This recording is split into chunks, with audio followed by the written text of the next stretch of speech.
People thought I was crazy. But I really believed that we were going to make something that was very desirable.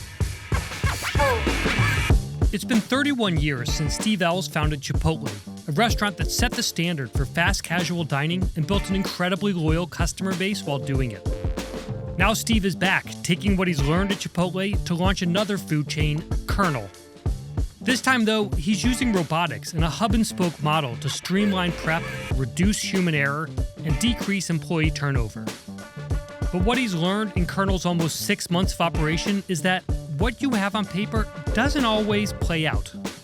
He's had to pivot several times, changing his menu, his workforce, and even Kernel's interior decorations.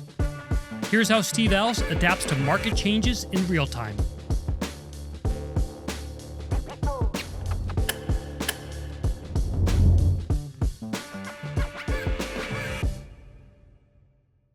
It is very cool to see you starting a new restaurant, and I would just love to learn the thinking behind Kernel, what you're trying to achieve with it, sort of what gave you the idea.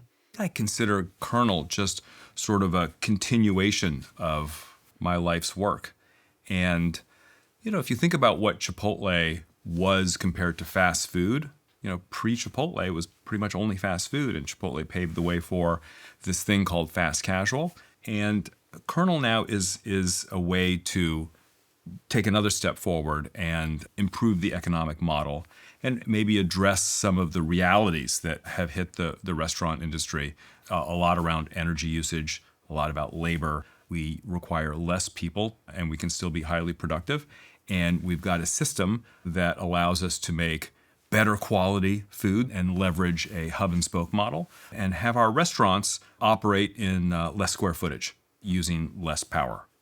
So you've got this hub and spoke. In one area, there is just people prepping all of the food that gets biked to right now the restaurant, but That's soon right. The restaurants. So we're operating in New York, and there is a robust bicycle delivery network. And so every hour we take this beautifully prepped food and load it into totes, and the totes are put onto a wagon. The wagon is pulled by an e-bike, and it's just a few minutes, like 6 minutes from our central kitchen to the first restaurant.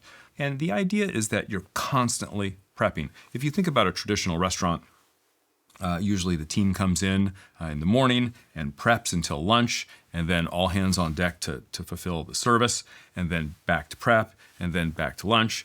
It requires more space and larger crews. And the problem is that in the restaurant business these days, we're experiencing really high turnover rates, 150% annualized turnover rates in a lot of cases, or sometimes more.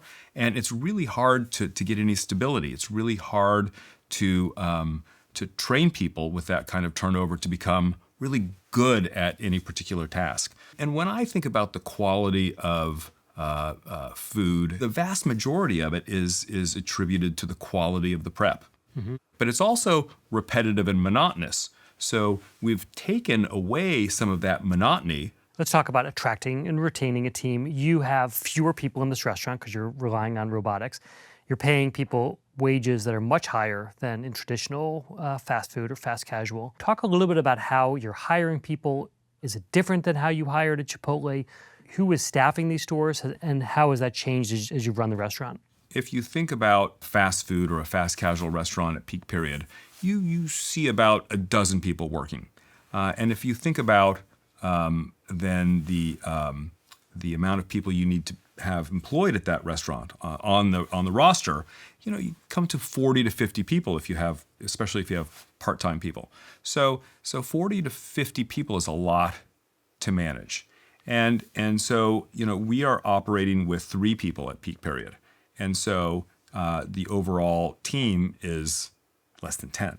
So if you think about the manager's ability to attract and retain a high-performing team, you give the advantage to the smaller staff. Right. If you think about the typical fast food work, flipping burgers, making fries, I think that kind of work is less interesting to folks these days than it used to be.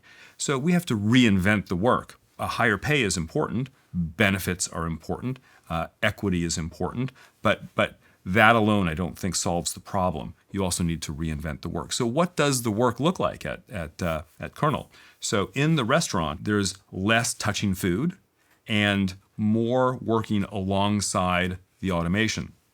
It's also part of the daily experience to go through service and then have a huddle and talk about what worked, what didn't work, how we can improve the communications, how we can improve the mechanics of the system, whether or not a workstation should be higher or lower, or whether or not a function should be on your right or your left. The folks who are actually cooking the food or part of the system that's cooking the food are also giving feedback to improve the system. I think it's really important to engage folks in the overall experience and not just be told, here's your workstation, pump out a bunch of food, and then punch out when your shift is over. And it's work, but it's different than typical fast food work. Also, we as a team, the folks working in the restaurant included, know that the positions will evolve over time. That as more and more automation and robotics become sophisticated and have more dexterity. So the pay is more, but that's not enough. The work needs to be different also. What you're describing is what I think a lot of companies, as we go through the AI revolution, are going to experience. You can build large companies with fewer people, and it means having employees who are okay with change and understand their jobs might change and that they have to train the machines, and the machines can do a lot of the work that they used to do. What have you learned so far as you've hired people and had them work alongside the robots and had to get them comfortable with the idea that what they do today might not be what they do tomorrow? There's been extraordinary change. On the production side, on the operating platform side, we have gone through different ways to automate the processes. So we've engineered different components and taken out modules and replaced them with different modules. And the team is actively giving feedback as to how it is to work these different stations.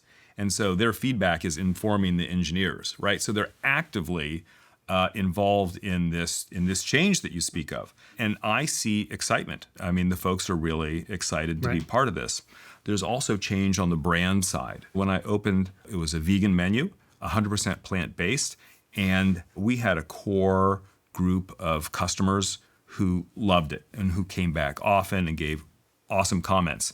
But most people who came were not returning frequently enough to make for a robust business. It would have been a good business, but we want a really robust business.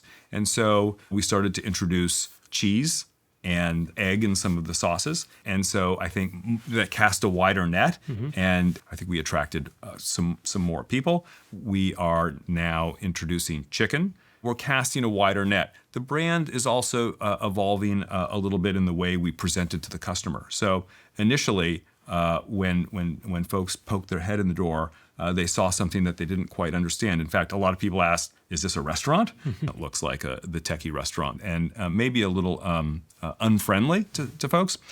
And it was too future. So we've done some remodeling in the customer area. And so there's some softer colors, there's some seating, there's some pictures, and it looks more like and feels more like a restaurant. So how did you deal with this change? Have you always been okay with your customers pushing back on some of maybe your core or founding beliefs? How do you learn how to adapt based on what the customer is telling you?